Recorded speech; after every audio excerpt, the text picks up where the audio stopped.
I've been through a lot, guys. I know I've been pushing this video back over and over and over again, but it's finally here.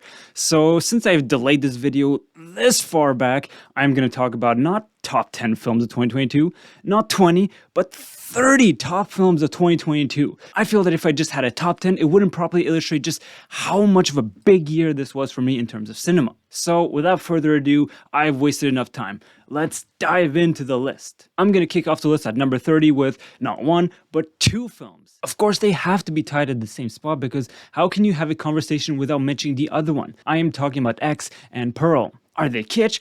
Absolutely, but the slasher horror porno mix that they got going on is so much goddamn fun, and it can be genuinely disturbing. And it's even cool when you consider that X was so much fun that they decided to put out a prequel, Pearl, in the same year. So spoiler alert, yes, that old lady is the very same character we're going to see this time in Pearl, like 50 years earlier. It's a really cool idea that mixes like the best of horror and some really sexy ideas, but there's also really great art direction going on here. The locations are memorable and feel authentic to each time period. And as far as acting goes, of course, there's a wide range of characters, but Mia Goth is the star of the show. That moment in Pearl where she's screaming, "Please, I'm a star!" Oh my god. This is a cult classic moment that I'm sure will live on way longer than just this year. And not only is her acting great, I really must commend her for involving herself in the screenplay as well. So yeah, these two films were a lot of fun, and now we know that we have a third film, Maxine, coming out, which should be set somewhere in the 80s. Can't wait to see what that's like. Next up at number 29 is The Good Nurse, an insane real-life story of a serial killer.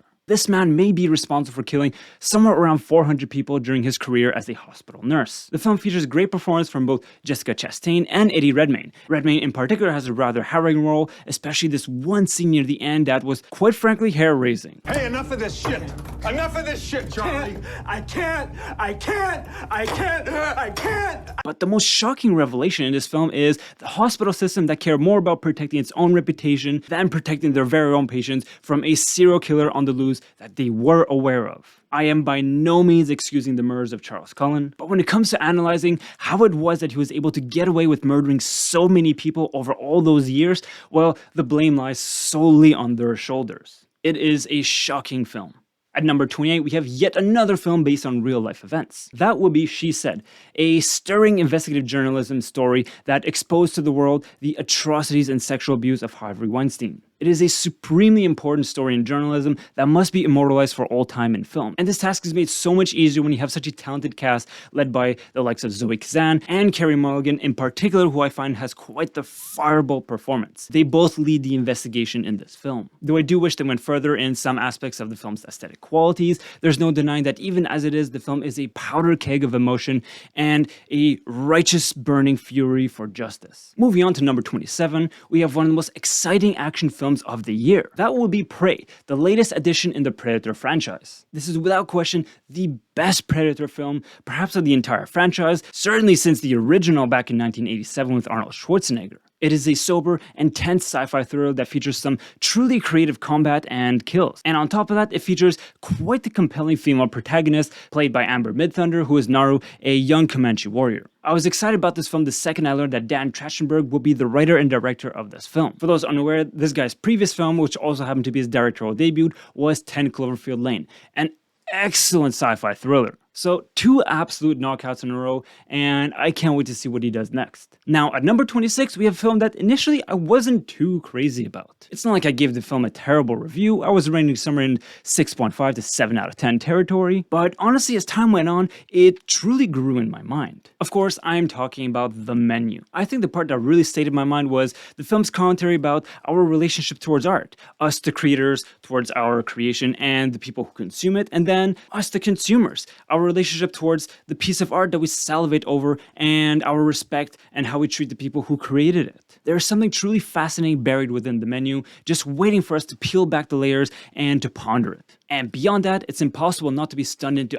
absolute silence by a thunderous performance from Ralph Fiennes. I also have to shout out the pristine aesthetic qualities of this film, whether it be the location, the set decoration, the lighting, or the unique presentations of the food each time they come out. And finally, it is a curious and riveting thriller that rides along the knife's edge of horror and satire. Boy, am I glad I saw this film, and I'm more than happy to change my opinion on what I now think is a singularly unique film-going experience. At number 25 is a film that I've had on the back burner for way too long, and I'm thrilled to say that I finally got around to watching Richard Linklater's Apollo 10.5: A Space-Age Childhood. This is a wonderful nostalgic trip back to the 70s that is fully narrated by none other than Jack Black in a truly creative, lighthearted, and engaging coming-of-age story. If for no other reason, check out this film for its beautiful rotoscope animation. It's an absolute beauty to look at. This is yet another memorable artistic achievement in Richard Linklater's growing catalog of interesting films. As time goes on, he only grows fonder in my mind as one of the great modern filmmakers working today. Moving on to number 24, we have one of the most anticipated films of the year. The Whale has been labeled as the Renaissance, and honestly, I can't argue with that statement. Brendan Fraser gives a towering performance as a reclusive and morbidly obese English professor mourning the death of his lover. Months later, I am still haunted by this look in his eyes. One thing right was my life. It's a career best performance, and I am not one bit surprised that he won the Oscar this weekend. But beyond Brendan, Hung Chau had a wonderful performance as his only friend and nurse was taking care of him during his physical and mental turmoil. I was pleasantly surprised to see her get an Oscar nomination for her role in this film. I don't think any of us were expecting her to win, but sometimes the world is kind enough to reward such hard work, and she did have an awesome performance in The Menu as well, by the way. And while we are talking about the Oscars, the film did win for Best Makeup and Hairstyling as well. The transformation of Brendan Fraser into a veritable whale-sized human is quite a technical achievement. As shocking as it may undoubtedly be, there was nothing uncanny about it. The immersion was complete. The Whale is yet another wonderful addition to Darren Aronofsky's growing catalog of really powerful and emotional films. It may be a rather minimalist project, especially in comparison to some of his other projects, but that's not to say that it loses any of its aesthetic potency. Quite the opposite, actually. The final result is a body slam of emotional weight. This truly is one of the most profound tearjerkers of the year. Now, my choice in number 23 is probably going to be one of my hot takes tonight. You can disagree with me, and that's always fine, but I'm still going to stick to my own thoughts and opinions. So the film I'm thinking about is Bardo, The False Chronicle of a Handful of Truths, written and directed by a master filmmaker, Alejandro González Iñárritu. This is the surreal film of the year. It is a wild whirlwind of ideas, imagery, poetry, and symbolism that is admittedly hard to follow. Frankly, I can understand why the reception was rather mixed, or in many cases negative. But for my part, I thought it was a profound and deeply introspective film in a way that we rarely get nowadays, if ever for that matter. It really helps that the film has a wonderful lead actor that helps drive the film crazy and epic sense of black satire. And indeed, perhaps the real star of the show is the film's crazy aesthetic qualities. The camera wizardry alone here makes Bardo one of the supreme cinematographic moments of the year. And indeed, it was its one Oscar nomination this year. And honestly, well deserved. So Mr. Gonzalez takes quite the left turn here creatively to try something new and experimental. It might not work for everyone, but in my mind, I think it's one of the most mind-expanding and unique films that you will ever see this year. Next up at number 22, we get a lesson in the art of subtle acting from a masterful performance from Bill Nighy in Living. So this is an adaptation of a classic Akira Kurosawa film, Ikiru, which itself is an adaptation of a classic Russian novella, The Death of Ivan Ilyich by Leo Tolstoy. Though initial impressions may betray the overall tone of the film, I found Living to be intrinsically hopeful and joyful rather than melancholic. By the end, I was invigorated to become the best version of myself I can be, no matter how dire things may be. It is never too late to lend a helping hand and to transform into best versions of ourselves. It is a galvanizing, passionate, and serene film. This is a long overdue Oscar nomination for Bill Nighy and a well-deserved Oscar nomination for an adapted screenplay. At number 21, I must include one of the most expressive stop-motion animation films of all time. Of course, I'm talking about none other than Guillermo del Toro's Pinocchio. Yes, there are two Pinocchio reimaginings that came out this year. One of them was absolute trash, a shot-for-shot recreation, and then there's this one, where every single frame feels like a labor of love. Once again, each frame of this film exudes this passion unlike anything you've ever seen. The art style is without peer. It is a true labor of love and a passion project for the ages, and a high watermark in Guillermo del Toro's already illustrious and long career. I adore what Guillermo del Toro had to say when he won his Golden Globe for Best Animated Film. Because animation is cinema. Animation is not a genre for kids is a medium. And he said much the same thing when he picked up the Oscar for Best Animated Film. It is a masterpiece. I could easily rank this film higher up on the list, but frankly, there's so many great films that came out, and at the same time, I can't think of a better way of closing off this first batch of 10 films that I've been talking about tonight. Alright, to kick off the top 20, we're gonna go with some comedy gold. Bullet Train is by far some of the most fun I've had watching of any film this year. It is an absolute thrill ride from beginning to end and features a killer cast, quite literally, no pun intended. And you will find some of the best kick-ass scenes of any film this year. And this should come as no surprise at this point. Director David Leitch has had quite a stellar career as a stuntman who doubled for the likes of like Brad Pitt and even Jean-Claude Van Damme at times. And he's been a thoroughly competent stunt director, and in the last decade he's had quite a winning streak directing his very own films. And beyond the action, the comedy is surprisingly witty and sharp. It is such a clever and eccentric film that is so over the top, I find it irresistible. And speaking of irresistible, Bullet Train features one of the ultimate bromances of any film this year, and perhaps even well beyond this year itself. Of course, I'm talking about Lemon and Tangerine. Their chemistry is sensational and infectious. Folks, critics are totally sleeping on this film. Don't listen to them. Go watch this film and have a lot of fun. Alright, continuing on another slam dunk in the comedy genre, at number 19 we're going with Glass Onion, a Knives Out mystery. Yes, Benoit Blanc is back, and he's just as brilliant as ever. This is in many parts thanks to a razor-sharp and fiendishly clever screenplay written and directed by Rian Johnson, which earned him yet another Oscar nomination, this time in the adapted screenplay category. There are so many surprising twists and turns that by the end of the film you will be reeling backwards. Of course, once again, the film features an all-star cast. But there is one special standout that must be given recognition, and that will be Janelle Monáe. Oh my god, every scene she is in, she is just stunning. And also a special shout out to the costume designer, because every scene she walks in, once again, like not only is her personality stunning, but she looks stunning.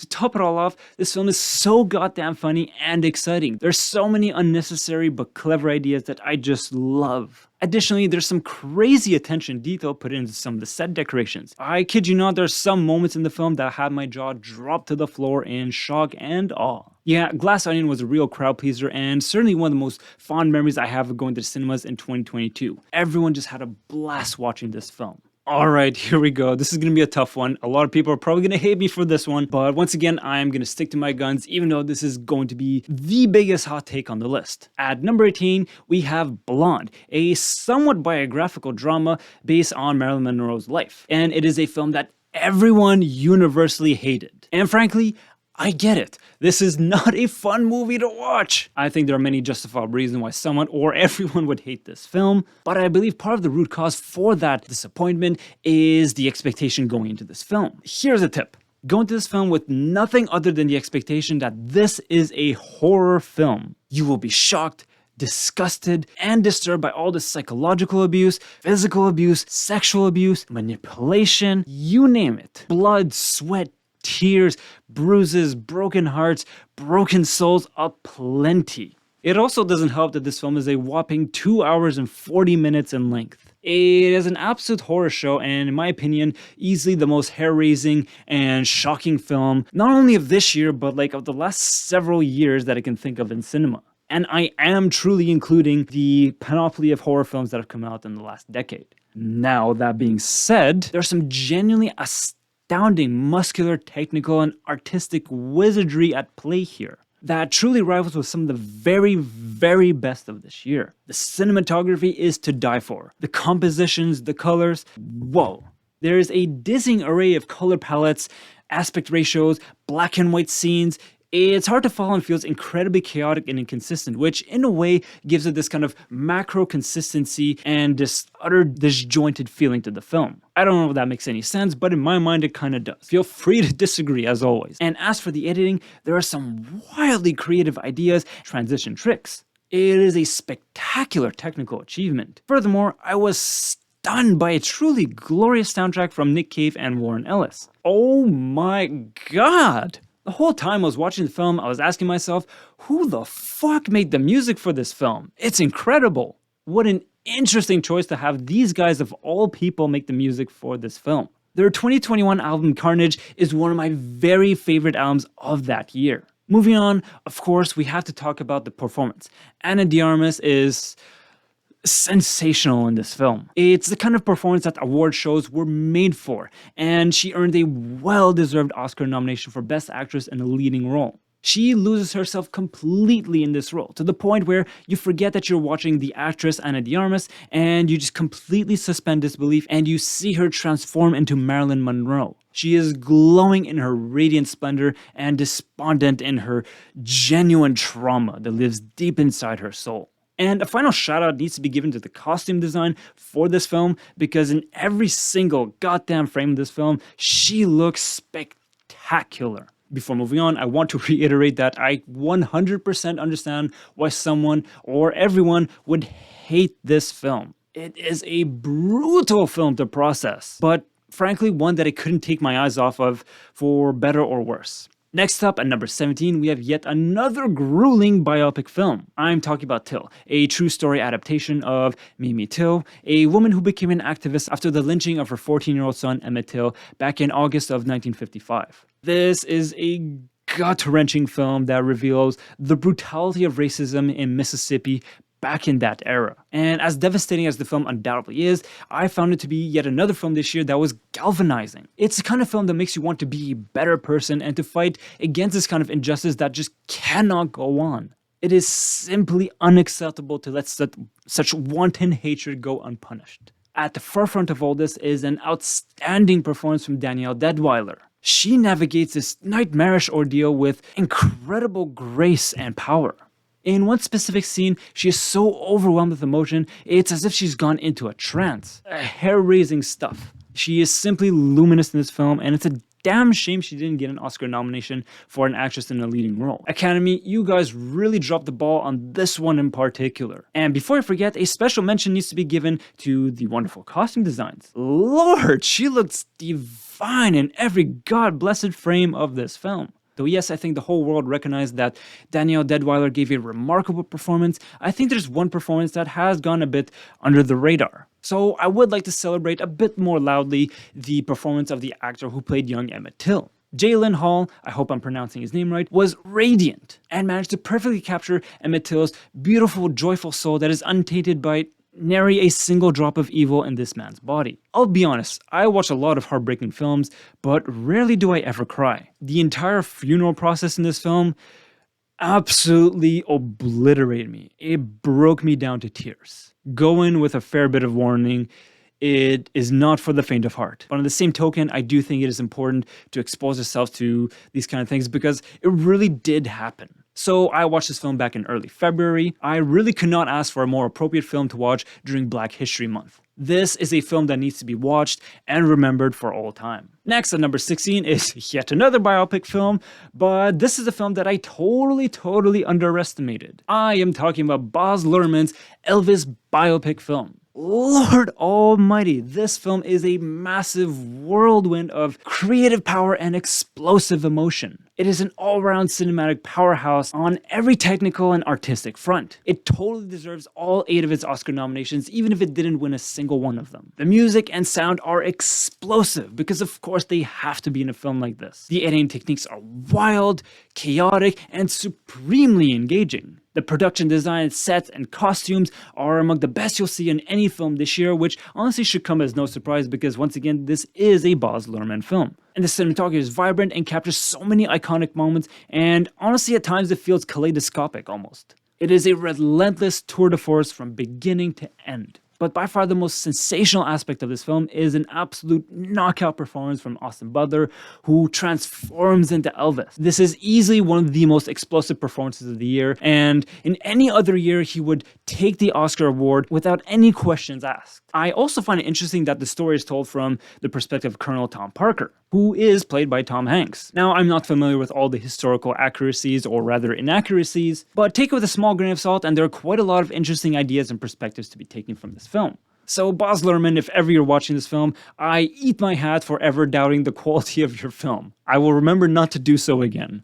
Mea culpa. What can I say? I am a sucker for true story adaptations to film. At number 15, I'm placing a film that honestly I didn't even know released until much later in the year. And of all people, Ron Howard directed it. It's been a while since we had a great film for him, so this is quite the return to form for Ron Howard. Alright, enough foreplay. The film I'm talking about is 13 Lives. It is based on an astounding true story about a group of 12 boys and their assistant coach who got trapped in the Tam Luang cave in northern Thailand during an unexpected flooding of the caves due to an early monsoon season in Thailand. It's an insane story. Just imagine these men, or rather these heroes, swam through 6.5 hours of darkness, mud, and these super claustrophobic caves that are nearly chest wide. No idea where they're going, no idea if the kids are alive, or where they could be. It makes me claustrophobic to just relive the memories of that film. And by some miracle, all 13 children were saved. Though I did learn recently that one of the children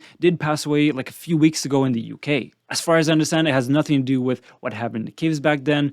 It's tragic, so may he rest in peace. Point is, this is a remarkable story about true heroes, and it's the kind of film that gives me boost in morale and hope for the future of mankind. This film is supported by an all-star cast that give important but rather subtle roles. This isn't the kind of film that's going to win acting awards, but nonetheless, they bring healthy dose of humanity by actors such as the like of Viggo Mortensen, Colin Farrell, Joel Edgerton, and Tom Bateman. Now, I've seen some critics complain that the film drags on, that it's too long. I wholeheartedly disagree. I was riveted from beginning up until the very end. If those kids can stay and survive in that cave without barely any food, water, or air that is rapidly depleting for what was like 18 days, I'm sorry, but we can sit on our ass for 2.5 hours to honor the memory of what they went through and what the people did to save their lives. It's an incredible display of bravery in the face of such extreme adversity.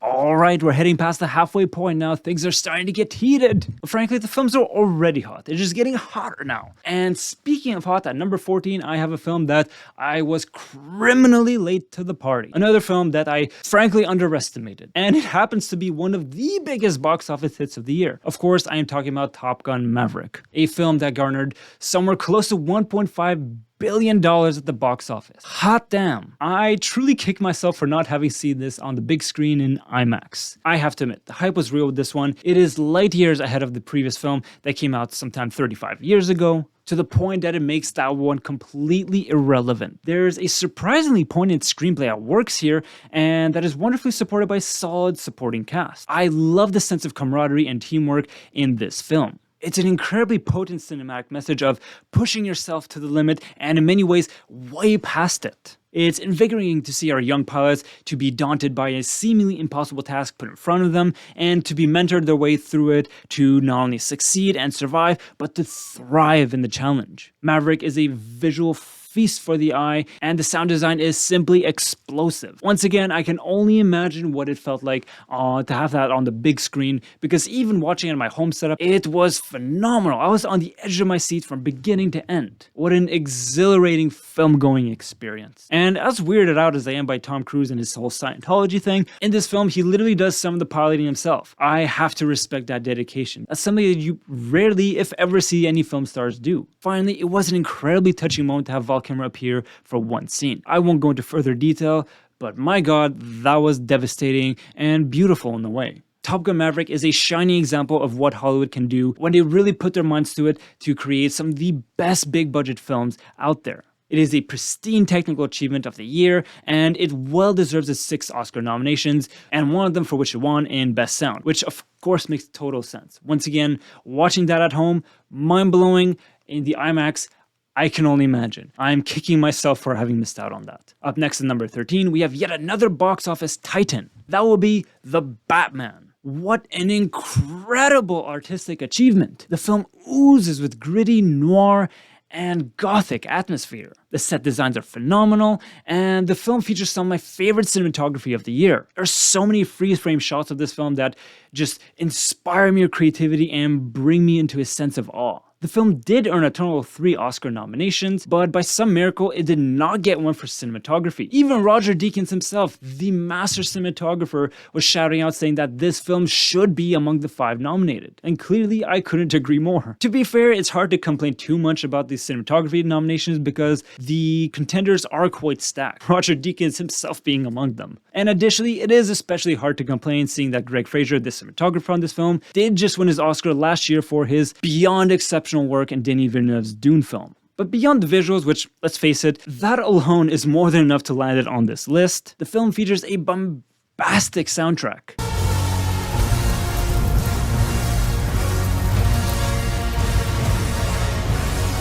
This is a major highlight of the year for me. I am also floored by the rather ingenious integration of Nirvana into the film's soundtrack. Who would have thought that grunge would work in a Batman film like that? It perfectly suits the Batman's very morbid tone. There's also a truly stellar and wide-ranging supporting cast. Colin Farrell as the Penguin is sensational and frankly unrecognizable. Paul Dano, who is one of my personal favorite actors and a bit of an unsung hero in the world of cinema. This guy really has been under the radar for way too long. But now hopefully with films like this, he's gonna have a lot more exposure. What an interesting choice to have him as the Riddler. It is a dark, disturbing, and a rather unique take on this character. There are a handful of other additional noteworthy performances in the film, but if I do have complaint, I do feel that some of the narrative arcs are less interesting than others. But it's really easy to forgive when you consider just how high the battering average is. And look no further than that incredible deleted scene with Barry Keoghan, who makes a very brief and truly disturbing appearance as the Joker. You think they deserved it, huh? You think they deserved it? Holy hell, that was so fucking cool. But disturbing. Bold, italicized, underlined, disturbing. Finally, I deeply appreciate the more detective aspect of Batman that we see in this film. I do think that they still have a lot more room that they could explore these ideas with, but it's already a massive leap in the right direction. The pacing of this film may feel like a slow death march at times, even the way Batman enters the scene perfectly reflects that sensation. But for a 3-hour-long film, it goes by like a flash in the pan. This is a thrilling new adaptation of the Caped Crusader, and I can't wait to see what comes next. This is the stuff that cinema magic was made for. At number 12, we have the German film adaptation of the classic 1929 novel written by Erich Maria Remarque, All Quiet on the Western Front. Perhaps the film does take several creative liberties, most notably the departure from the uniquely first-person perspective that is in the books, but is a solid interpretation nonetheless. The moments where the film does deviate from the book yield some of the most important scenes in the film, in my opinion. I particularly appreciate the scenes where the Germans meet with the French on a train to negotiate a ceasefire. Daniel Bruhl has a relatively short screen time in the film, but he takes part in what I truly feel are some of the most important scenes in the film, and gives a great sense of potency and urgency to them. Those negotiations were grueling, but ultimately, these negotiations did bring an end to this ceaseless carnage on both sides of the war. And on that note, the film shows the true brutality of war. Definitely not for the faint of heart. Generally speaking, war films can be hard to watch because in some way or another, they always end up glorifying war in some shape or form. But truly, I do feel that All Quiet on the Western Front is the closest thing we've had in a long time to what is essentially an anti-war film. I'm sure this film will strike a chord for many, myself included, especially with what is going on in Ukraine right now. That has certainly touched me very close to home. I just pray that this madness and bloodshed can come to an end as soon as it can, because we deserve to live in a free and prosperous world where we can all live in peace. Moving on from that admittedly very important point, the film is a technical marvel. The set designs are detailed and authentic, and the costumes feel like they've truly been through hell itself. The opening moments of the film speaks volumes about the brutality of war with nothing more than the costumes themselves. A great example of show don't tell in cinema. Honestly, one of my favorite cinematic moments of the film, and certainly of the year. And of course, the makeup work for all the blood, guts, mud, sweat, and decay is shocking and immersive. And of course, the visual effects pack a punch that represent the chaos and carnage along the battlefield. That one tank scene in particular is quite the shocking moment. Furthermore, All Quiet on the Western Front has some of the most striking cinematography of any film this year, and indeed, it did win the Oscar for cinematography. And finally, I am surprised by this effective use of electronic sounds in the film's soundtrack. At least as I remember them, they were electronic sounds. Maybe I'm wrong about that, but nonetheless, I felt that it was tremendously effective and gave this powerful tonal quality to the film. I was pleasantly surprised to see that this film got 9 Oscar nominations, of which it did win 4. For Best International Film, of course, Best Cinematography, Best Production Design, and finally Best Original Score. Well deserved, and it truly is one of the most ambitious and, I dare say, important films of the year. Almost at the top 10! Honestly, this is the kind of film that could easily break into the upper echelon of this year, so I'll take this as a quick moment to remind you guys that this is just my opinion. These rankings are super hard to make and in many cases impossible, so if your favorite film is my number 17 or number 9, we are on the same page. These films rock, and let's just enjoy the fact that we get to experience these kind of films all in one year. Like I said, 30 great films, and things are just getting better from here on out. As always, feel free to comment below what your favorite films of the year are. Alright, enough dilly-dallying. My choice for number 11 is the cultural phenomenon that put the Indian film industry back on the world stage. Of course, there's only one film I could be talking about. I am talking about S.S. Rajamouli's RRR. This film is an absolute barn burner that puts most, if not all, Hollywood action films to complete shame. Hollywood wishes they could make a film this relevant, this cool, this epic, this badass. The action is fierce and wildly over the top. I don't know what expectations I had going in, but my jaw hit the floor so many times I lost count. It is unlike anything you will see all year long. Perhaps for my part, the most noteworthy aspect of this film is the god-tier bromance of the year. Oh my god. It is a clash of titans of epic proportions. At one point in the film, there's this legendary moment where both heroes finally meet and clasp hands together. Honestly, it felt more like a thunderclap from the gods that singed the screen with its fiery and explosive sass. Both lead actors deliver incredibly passionate performances. It truly feels like a collision course between an immovable object and an unstoppable force. Both heroes have an incredible narrative arc that I found to be deeply moving. And finally, this film has one of the most epic dance battles ever put on film. Holy cow!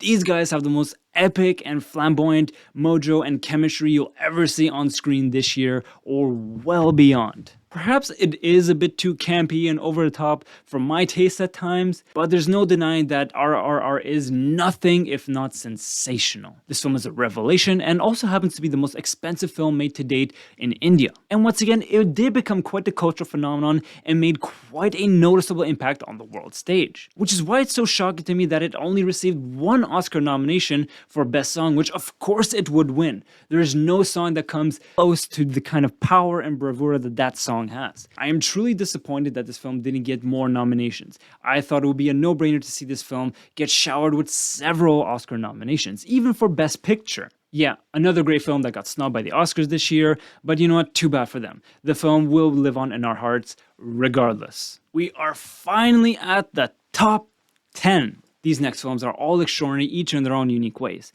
and certainly the most creative and challenging films of 2022. So without further ado, let's dive in. At number 10, I am choosing the most outrageous and gonzo satire of the year. That will be Triangle of Sadness, written and directed by Ruben Östlund. I had no idea what to expect going into this film, but whatever preconceived impressions I might have had, they were wildly off target. Good lord, what have I watched? That shit really caught me off guard. Obviously, no spoilers, the less you know about this film, the better. But for my part, I am never gonna look at pretzel sticks the same way ever again. It is a savage satire that makes fun of the fashion industry and the ultra-rich and challenges those ideas in surprising ways. The screenplay is infinitely clever and witty. A well-deserved nomination for Best Original Screenplay. Spend enough time with the film and you'll find a veritable goldmine of ideas to unpack beneath the layers of satire. The final act alone is such a whirlwind of crazy that months later I am still reeling backwards from shock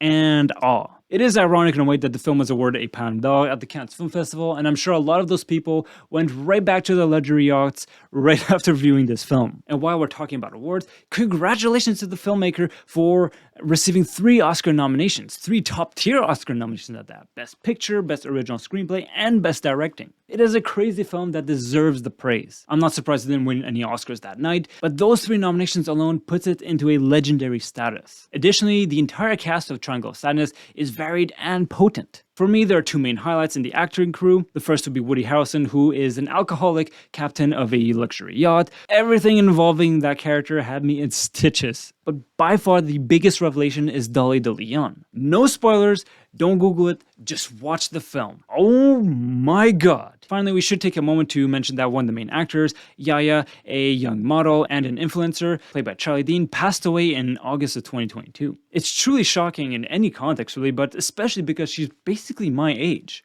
It's quite the tragedy that she should pass away so young, and especially with someone with so much talent and promise. May she rest in peace. Our memory of her will live on in this rather outrageous film.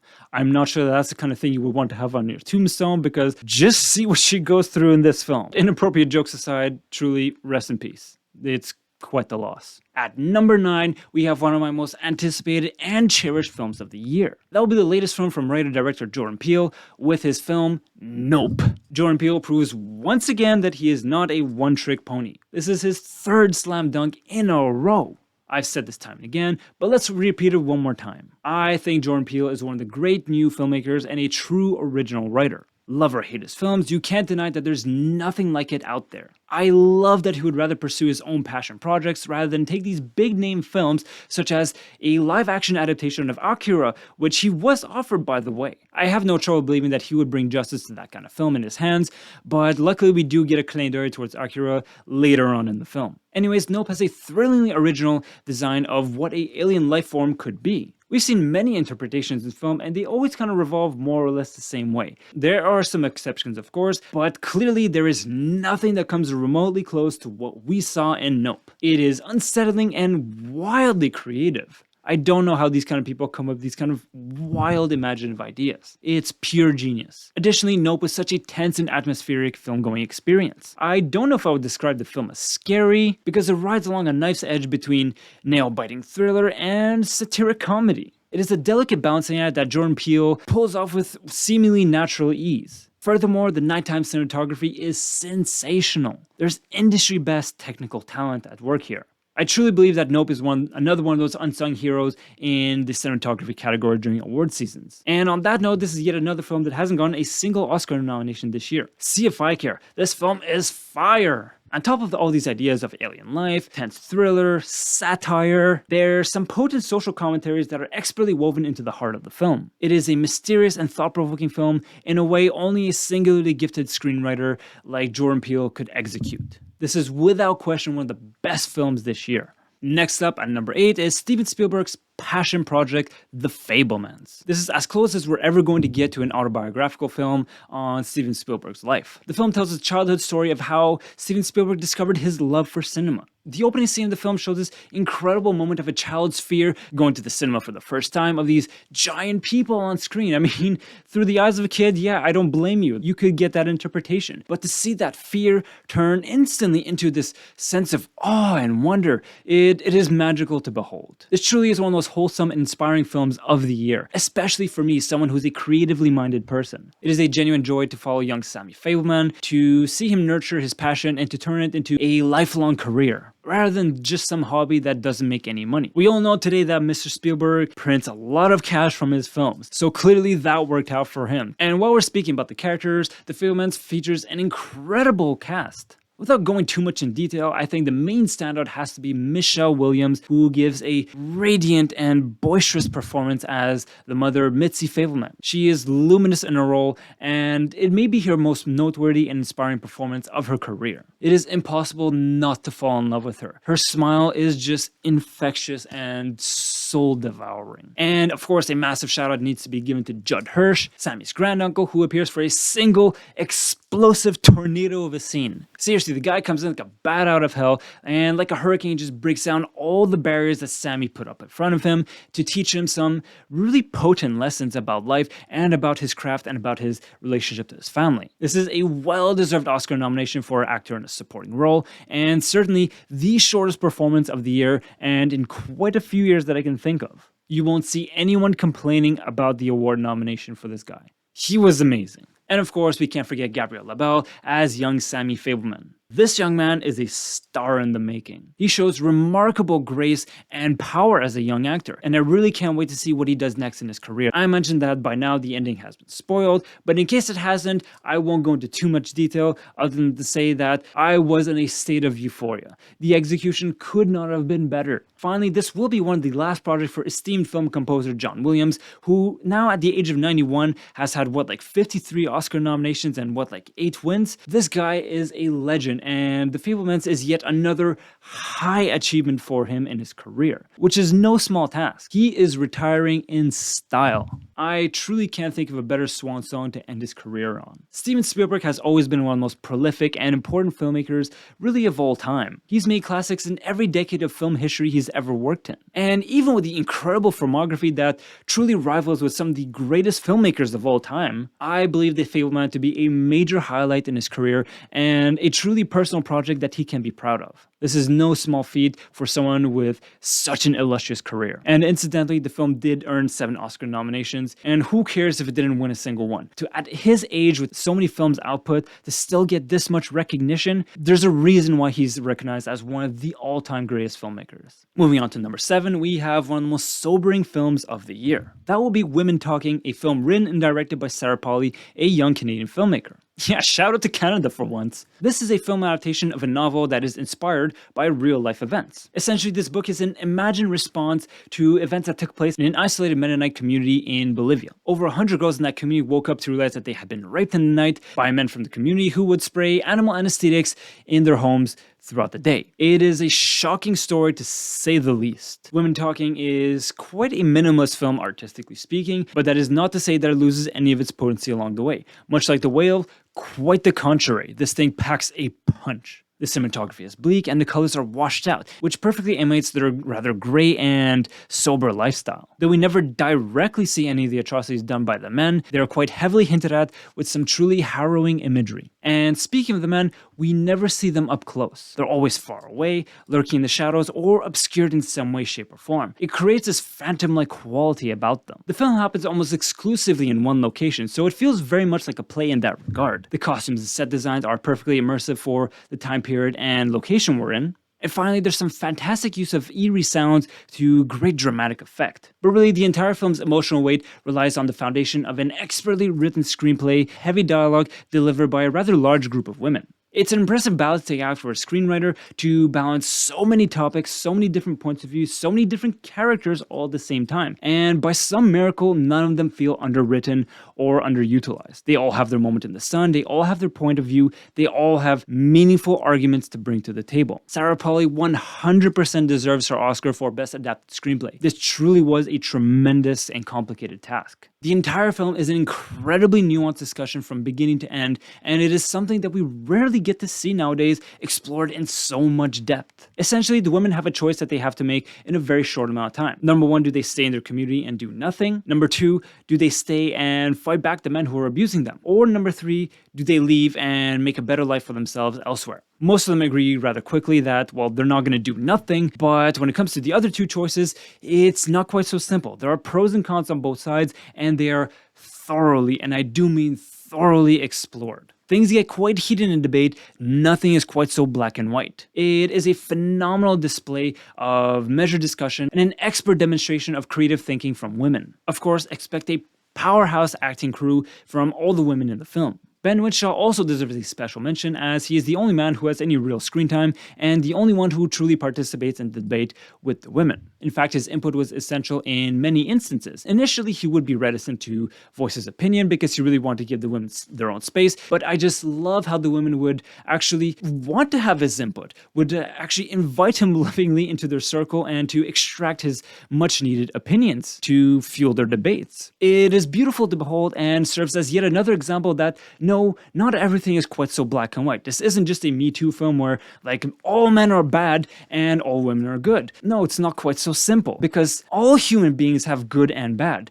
and the good must be nurtured and applauded, and celebrated, as much as the bad needs to be punished and to be confronted. Truly, Women Talking is the most potent Me Too film of our time, and perhaps even of all time at this point, and it well deserves its 2 Oscar nominations, one for Adapted Screenplay, which it won, and for Best Picture. I wasn't expecting that second one, but like I said, I do think it is one of the best films of the year. I mean, you're seeing it this high up on the list. It might be short, it might be minimalistic artistically, but it is a heavyweight champion when it comes to dialogue and discourse. Alrighty, moving forward, at number 6, we have further proof that South Korean cinema still hasn't lost its edge. Park Chan-wook returns after a 6-year hiatus and returns with a sensational romantic thriller in Decision to Leave. For those who don't know him, he's the writer-director responsible for cult classics such as Oldboy. But if you're expecting to have the same insanely violent action as in that film, well, get ready to be disappointed. You're in for quite a different kind of experience. Decision to Leave is a decidedly slow burn kind of film that evolves into a very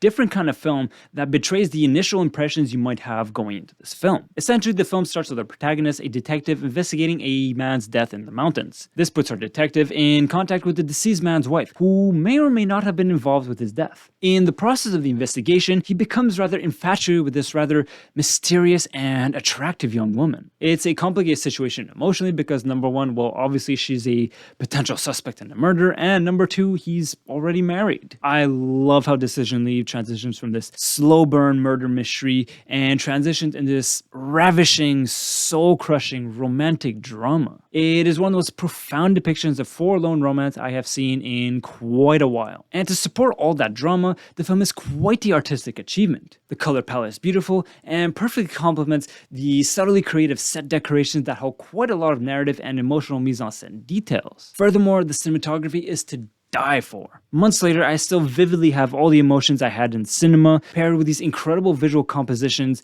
that perfectly matched the emotion on screen. These moments truly stayed in my soul. And the editing has some truly creative tricks up its sleeve, especially when it comes to integrating text messaging as a narrative tool on screen. And this is yet another film that got totally snubbed at the Oscars. Not even one Oscar nomination, not even in the international film category. I thought that category alone would have been a no-brainer. Of course, those award ceremonies will never be able to 100% satisfy all our desires and all our picks, so this is my not so subtle way of highlighting it as one of the very best films of 2022. Alright, we're at the top 5 now. We're in for some really heavy hitters. Things are getting hot. At number 5, I am placing one of the most exciting, epic, and experimental films of the year. That would be The Northman. Yet another slam dunk for writer-director Robert Eggers. I truly believe that he is one of the most creative and original voices in modern cinema today, and The Northman is everything we loved about Robert Eggers' films before, just on steroids.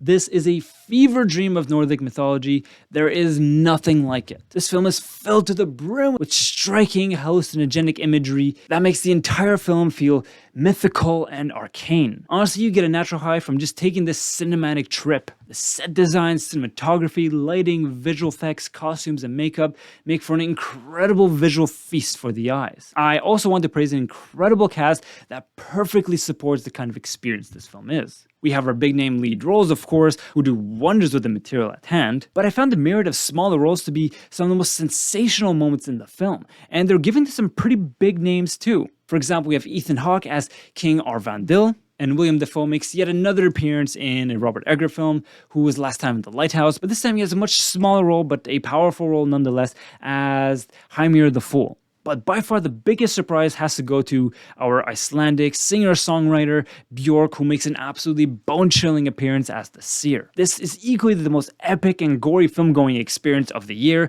that doesn't shy away from any of the brutality of Nordic culture. This shit is as rated R as it gets. It's a wild and relentless ride of symbology, violence, and a keen attention to detail that does its best to faithfully honor the Nordic lore. It's breathtaking and an absolute lightning strike of creative fuel to the film industry. And again, yet another Oscar snub. As far as I can tell, Robert Eggers has yet to receive a single Oscar nomination for any of his films. Guys, what are you waiting for? At number 4, we have the directorial debut of the year. That will be Aftersun, a film written and directed by Charlotte Wells. This is the most subtle, low-budget, yet devastating film to come out in 2022. Charlotte Wells wrote a thoughtful and nuanced original screenplay that subtly unveils its secrets and powers throughout the course of the film's runtime. This is the kind of film where your perspective on the film will grow infinitely deeper once you have finished watching it. The film's true power only blooms after you reach the end credits and had time to think and analyze the film. There are so many wonderful minute details in the mise-en-scène that you probably won't pick up on your first viewing, but on second time, they are just walloping in their power. Of course, much of that power comes from the acting talent from our two leads. Young Frankie Corio plays Sophie with incredible grace. It's astounding just how much maturity, depth, and nuance she is able to explore in what is essentially the first film role in her young age. She is not an actor by profession. There's this natural and infectious chemistry between both characters that has us fully believing in their relationship. None of it feels artificial or forced. It all feels raw, honest, and it truly cuts deep. But the real heartthrob of the story is Paul Mescal's character. He gives a surprisingly nuanced and devastating performance. Pay close attention to all the subtle details and responses, but pay even closer attention to the nonverbal responses and reactions he has throughout the film. It's an incredible craft of show don't tell, where we are fed mountains of information on the man's state of mind and his soul. That one long take scene where he goes out on the balcony in the middle of the night when he thinks no one is watching. He doesn't even speak a single word, but it shook me to my core. It is a masterclass in the art of subtlety and show don't tell. I must say it is a most unexpected Oscar nomination for Paul Mescal for actor in a leading role, but one that I'm thrilled to see. Frankly, I was hoping to see a nomination for original screenplay, but that category truly is stacked as hell this year. So I'm going to take that nomination for Paul Mescal because he truly is marvelous in this film. But beyond the acting and the writing, this truly is a prime example of how a very low-budget film can have a very powerful art direction and a keen sense of cinematography. The color palette is consistent throughout the entire film, and there are some truly memorable visual compositions, paired with those important mise-en-scène details that I mentioned earlier, that really go hand in hand together. And the mix of handheld old-school camera footage makes a truly meaningful variety, while also being a potent narrative tool that gives opportunity for some truly creative editing tricks later in the film. Massive Hall films are exciting and all. As you can see thus far on my list, I have no problem giving massive praise to big names and massive pop culture box office hits. But there is something vitally important about these tiny low-budget films that show how much power they can have regardless of budget. It may be a tiny drop in the ocean in terms of budget and commercial success, but it is a massive tsunami wave of emotional weight that will leave you devastated by the end like no other film this year. Alright, I'm starting to get tired, but I got the most exciting films of the year to talk about at the end of this list. For number 3, I'm going to put a film that's been on my mind all year long since I first saw it in theaters. I knew it was going to be something truly special and remarkable from the moment I heard about it being announced, and not only did it meet my expectations, but it wildly surpassed them in ways that I just couldn't imagine. The Banshees of Inisherin is one of the crowning achievements in cinema of 2022. It is a potent drama and a masterful exercise in screenwriting and direction. Essentially, this is a story of two longtime friends who have known each other for a long time on this fictional Irish island of Inisherin. Colm says that one day he no longer wants to be friends with Padraig and decides to cut things off permanently. Don't talk to me, don't come see me, that's it, it's over. And let's face it, Padraig is a bit of a simple soul, and he doesn't really take the hint, and he continues to badger Colm to the point where things escalate in a truly drastic manner. Bother me from this day on. I'll take those shears and I'll take one of my fingers off with them and I'll give that finger to you until I have no fingers left. Does this make things clearer? It is a wild escalation, and basically the rest of the film is how this rupture in their friendship affects their life, their emotions, and the rest of this Irish community. It is a shocking drama that is darkly comic in a way where you never really know if you should or should not be laughing. You probably shouldn't be, but you kind of want to anyway. This is true to classic Mara McDonagh's satirical writing style. And incidentally, this is our long-awaited 14-year reunion between Colin Farrell and Brendan Gleeson, who previously were in Bruges together, a bit of a cult classic and a fan favorite, but none of us were expecting this kind of really depressing bromance breakup story. So yeah, yet another 2022 bromance story, though rather in the inverse direction this time, I guess. Tensions are high and the atmosphere is absolutely incendiary in The Banshees of Inisherin. It is a mesmerizing display of dramatic artistry that tackles complicated human relationship like nobody else's business. Frankly, I think that this is the best ensemble cast of any film this year, and there's quite a stiff competition as you may have noticed thus far. Colin Farrell as Podrick is wonderful. I'll never forget that look of innocence in his eyes that gets shattered to pieces when Colm tells him that he no longer wants to be friends with him. You liked me yesterday. You want to laugh at this poor guy because it is a rather preposterous situation that is genuinely amusing in a way, but in reality it's dreadful and heartbreaking to witness this dark path that it sends him down. What a beautiful and nuanced performance. Brendan Gleeson, however, on the flip side, is like an immovable wall of stone. The guy knows what he wants and he doesn't care that it breaks Podrick. There are so many subtleties to this character that are etched into my soul. Perhaps some of the most stirring moments for me would be when he plays the fiddle.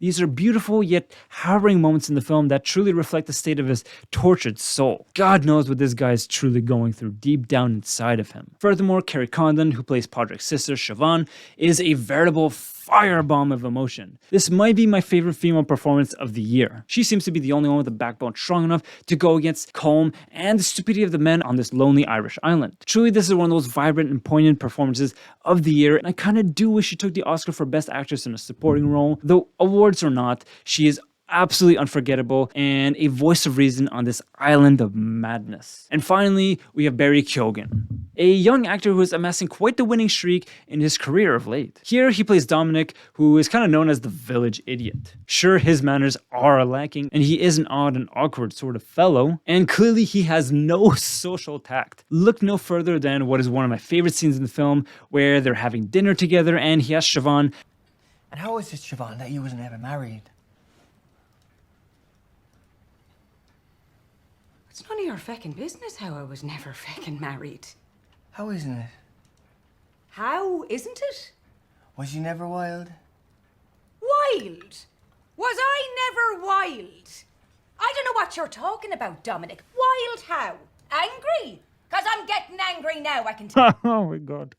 But that image of the village idiot is kind of false, actually. He has several moments where he proves himself to be highly perceptive and cut through all the bullshit and say the quiet part out loud where nobody else will dare do so. Perhaps the most noteworthy scene as an actor he has in this film is near the end, where he is stunned into an absolute heartbreaking silence. It is yet another incredible display of acting to show all that raw emotion without saying a single word. It is a truly devastating scene. I commend him as an actor and I can't wait to see what he does next. I feel like this is just the beginning for Barry Keoghan, or at least I hope so.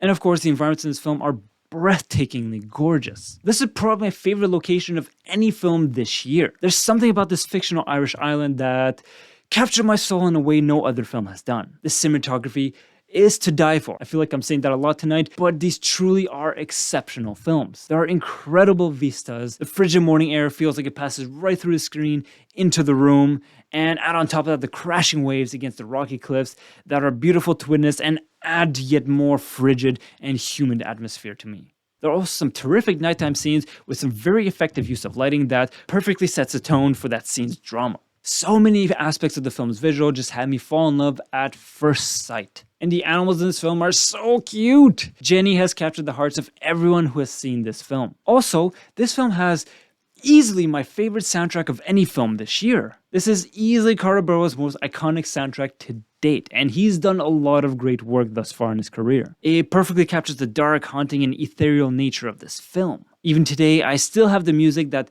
repeatedly comes back into my mind. Truly sends shivers down my spine. Martin McDonagh is a singularly gifted filmmaker, and this feels like the kind of film that only he could have made. It's a film that I imagine will remain in my thoughts years to come, and a film that I will be revisiting periodically because I feel like I'm still peeling back layers from it. Furthermore, I was thrilled to see that The Banshees of Inisherin got 9 Oscar nominations, and I'm not even upset that it didn't win a single award the other night. Just the fact that it has 9 nominations puts it into a legendary all-time high status. As you can tell, I am head over heels in love with this film, and honestly, this is the film that could easily be my #1 film. But the next 2 films, as you will see, are truly a force to be reckoned with. What a time to be alive that we get to have such phenomenal cinematic experiences that we can live in a single year. We are finally at the top 2. So for those who have been following my channel, you're likely aware that I have 2 films that I gave a perfect 10 out of 10 score this year. It's an impossible task to compare these 2 films because they're as different as they could possibly be. But even so, in my gut feeling, I think I knew which one I wanted to place at the #1 spot from the very beginning. Regardless of which film you would choose, these are without question in my mind the most profound and challenging films of 2022. So at number 2, I am placing Tar. This is the long-awaited film from writer-director Todd Field, who hasn't put out a film in the last 16 years. I imagine that he didn't actually spend 16 years writing and directing this film, but at times it sure feels like it. This is the film that feels like it holds the weight of the world on its shoulders. Todd Field tackles a massive and complex character with remarkable nuance. This is the story of Lydia Tarr, a world-renowned conductor who is at the height of her fame and power. She is on the path to recording her next work, which is going to elevate the success of her career even further than ever before. But in the midst of that, she ends up being embroiled in scandalous accusations of sexual harassment and abuse that puts her entire career at risk. This is an incredibly measured analysis of the very complicated and delicate topic of cancel culture,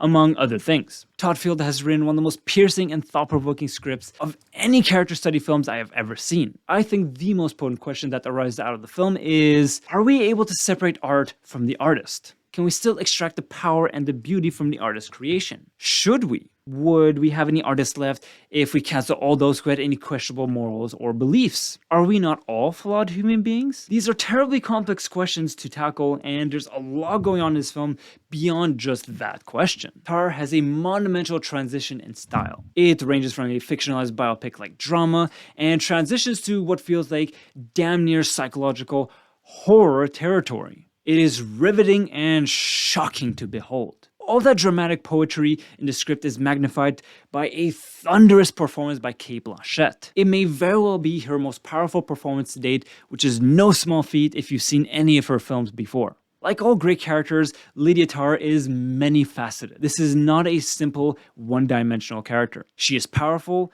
but wise. The opening scene is a sober 10-15 minute interview where she takes a fascinating deep dive into her craft. Time making the decision about the right moment to restart the thing or reset it or throw time out the window altogether.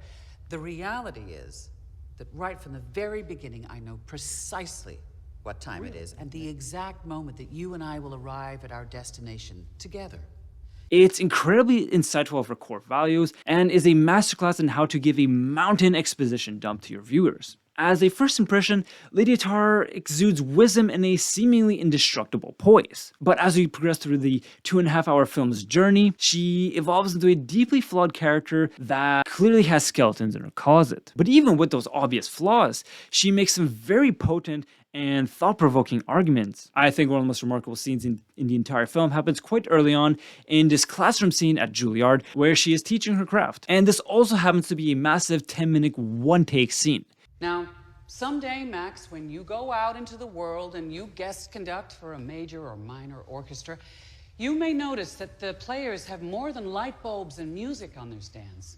It is a dense and complex technical achievement. Point is, it's an extraordinary moment that boils down the essence of the film into this epic confrontation that left me stunned. But it's not just the acting and the writing. Tar is an immaculate technical and artistic achievement from every aspect of filmmaking. There's an intelligent use of color as a tool for the mise-en-scène. This paired with a sublime art direction that exposes us to incredible theater locations, studios, art expositions, libraries. These build the foundation for some of the most pristine cinematographic moments captured on film in 2022. It's cold and calculated to perfection, very much like Lydia Tarr herself. And of course, the music is bombastic. The progressive use of sound as well as a narrative tool is a very interesting touch and works beautifully. This is a film that remains as challenging and thought-provoking as it was back when it first released in cinema. Once again, it is a film that is written and directed to perfection. It really does feel like Todd Field took the last 16 years of his life to create this magnum opus. It is the apex predator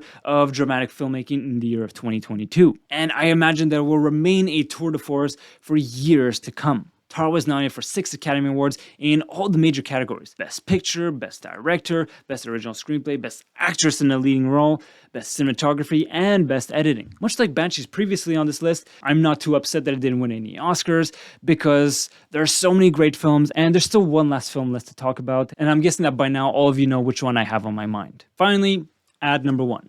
There is surely only one film that I could have placed at the top of this food chain. And I would like to shout out that this list was completed well before any of the award season. Just life has kept me supremely busy in the last few weeks. It just so happens that I too agree that Everything Ever All at Once is the crowning achievement in cinema of 2022. The Daniels have succeeded in building a wild, kaleidoscopic, hilarious, deep, heart-wrenching, and arguably the most forward-thinking creative powerhouse to grace the big screen. It is a dizzying whirlwind of emotion and visual splendor. I know that today in mid-March of 2023, it may seem like the most overrated and overhyped film of the last 10 years. In a way, I get where you're coming from, but if I recall to how I felt just before the film released, I had no especially high expectations for this film. I knew that this was an A24 film, and they have produced quite a number of really interesting indie films, and Michelle Yeoh's awesome, so, I mean, I'm sold already. And frankly, just before going to see the film, I learned that the Daniels wrote and directed this thing, which kind of scared me if I'm being a bit honest, because Swiss Army Man, to this day, I can't make heads or tails of this film.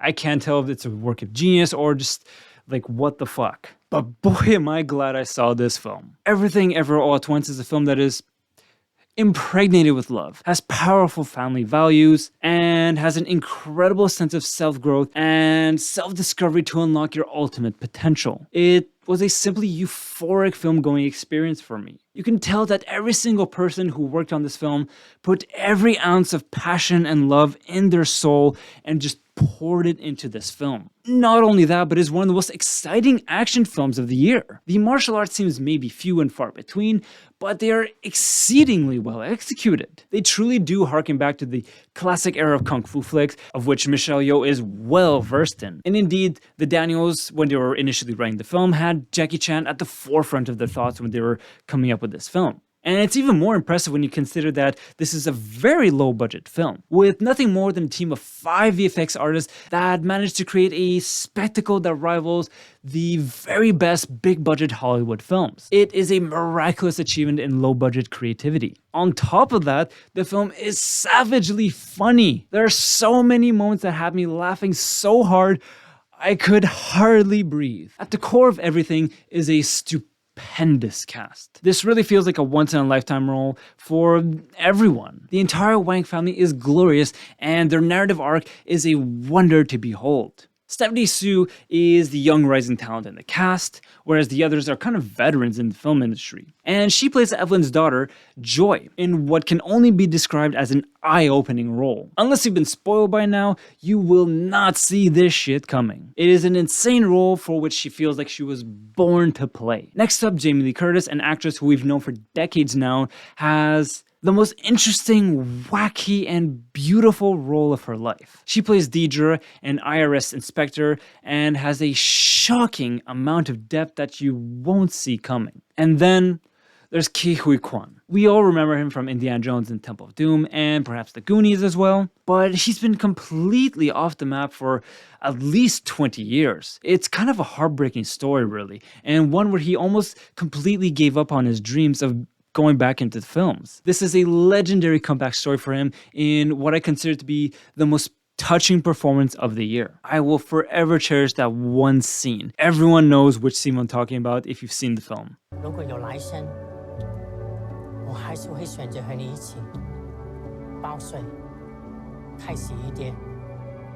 I've said it before, but it bears repeating. This may be the most profound profession of love I have ever heard in a film. The entire build-up and the emotional crescendo that brings us to that moment in the film is just too beautiful for words to describe. And finally, Michelle Yeoh is simply radiant in this film. At the age of 59, she fights and acts with such passion and power as if she is still very much in the prime of her life. The depth and growth of her character is truly humbling. And let's not forget James Hong, an absolute legend of the film industry who, at the age of 94, has an equally potent and memorable role in the film as the grandfather of the Wang family. Think about the incredible journey that all these actors had and this long overdue success story that they've really deserved for years to come.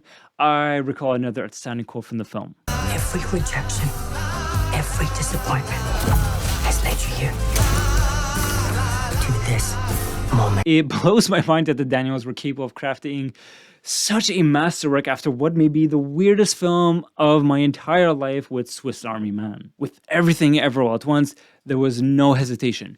It was love at first sight. I've watched this film several times now, and every time I watch it, I still find gold to extract from its depths. It is a film that I recommend to as many people as I possibly can, while of course doing my best not to overhype the film, which is admittedly easier said than done because you can see I am very passionate about this film. Because not everyone seems to be as crazy about this film design, which is fine, to each their own in the end. But for my part, it is without question the defining film-going experience of 2022 for me. How cool is it that this indie film with a $25 million budget would go to make well over $100 million at the box office? Not only that, but apparently now it has become officially the most awarded film of all time, surpassing even these ultra mega hits like The Return of the King. It also garnered 11 Oscar nominations, of which it won 7 for Best Picture, Best Directing, Original Screenplay, Best Actress in a Leading Role, Best Actor in a Supporting Role, Best Actress in a Supporting Role, and I'm having a total mind blank right now,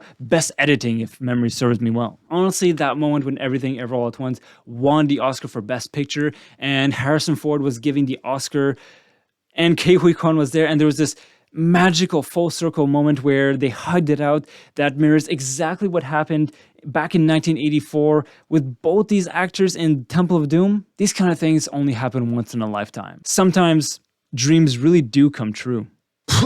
I am exhausted, but I am relieved and thrilled with what I had to say. Honestly, this is a great year for cinema. But yeah, I am dead tired. I have been truly burning the candle from both ends for the last few weeks now. I don't know how my body is functioning right now, but I'm still moving forward. All right, with that being said, good night and good luck. Take care. Talk to you all very soon. I don't even remember what I usually say at the end of these videos. Take care. Love you all. Until next time. What am I doing?